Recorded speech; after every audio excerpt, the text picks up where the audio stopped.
నిజామాబాద్ జిల్లాలో నిబంధనలకు విరుద్ధంగా తిరుగుతున్న ప్రైవేట్ కార్పొరేట్ పాఠశాల కళాశాలలకు సంబంధించిన ఫిట్నెస్ లేని బస్సులను సీజ్ చేయాలని ప్రగతిశీల ప్రజాస్వామ్య విద్యార్థి సంఘం ఆధ్వర్యంలో ఆర్డీఓకు వినతి పత్రం అందించారు. ఈ సందర్భంగా పీడీఎస్యూ జిల్లా ప్రధాన కార్యదర్శి కర్కా గణేష్ మాట్లాడుతూ ప్రైవేట్ కార్పొరేట్ పాఠశాల కళాశాలలకు చెందిన అన్ని బస్సుల ఫిట్నెస్ పరీక్షించాలని డిమాండ్ చేశారు. కేవలం 1-2 బస్సులను మాత్రమే యాజమాన్యాలు ఫిట్నెస్ పరీక్షకు పంపి మిగిలిన వాటన్నిటికీ ఫిట్నెస్ పరీక్షలు చేపించడం లేదని మండిపడ్డారు. అనుభవం, లైసెన్స్ లేనటువంటి వారిని, మత్తు, మాదక ద్రవ్యాలు వంటి అలవాట్లు లేని వారిని మాత్రమే డ్రైవర్లుగా నియమించాలని డిమాండ్ చేశారు. అజాగ్రత్తగా అతివేగంగా డ్రైవింగ్ చేయకుండా చర్యలు తీసుకోవాలన్నారు. విద్యార్థులను బస్సులో పరిమితికి మించి చేర్చకుండా విద్యార్థికి 1 సీటు చొప్పున ఉండాలని డిమాండ్ చేశారు. 2 నెలలకు ఒకసారి ఫిట్నెస్ పరీక్ష చేయాలని డిమాండ్ చేశారు. యాజమాన్యాలు, ఆర్డీఓ అధికారులు డ్రైవర్లకు అవగాహన కార్యక్రమం చేపట్టాలని కోరారు.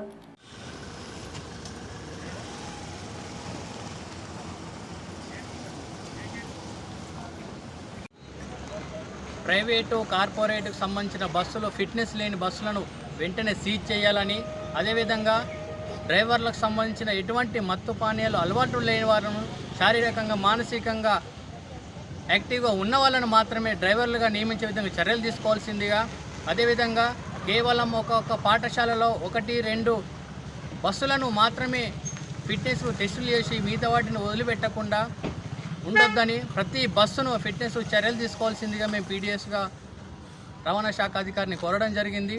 ఈ విధంగా అన్ని విధాలుగా విద్యార్థులకు మేలు చేర్చే విధంగా కూడా చర్యలు తీసుకోవాల్సిందిగా మేము పీడీఎస్గా కోరడం జరిగింది. అదేవిధంగా ఎవరైతే డ్రైవర్గా నియమితులవుతారో వాళ్ళు లైసెన్సు, ఎక్స్పీరియన్సు అన్ని విధాల అర్హత ఉంటేనే మాత్రం తీసుకోవాల్సిందిగా, ఎందుకంటే విద్యార్థుల భవిష్యత్తు వాళ్ళ చేతుల్లో ఉంటుంది.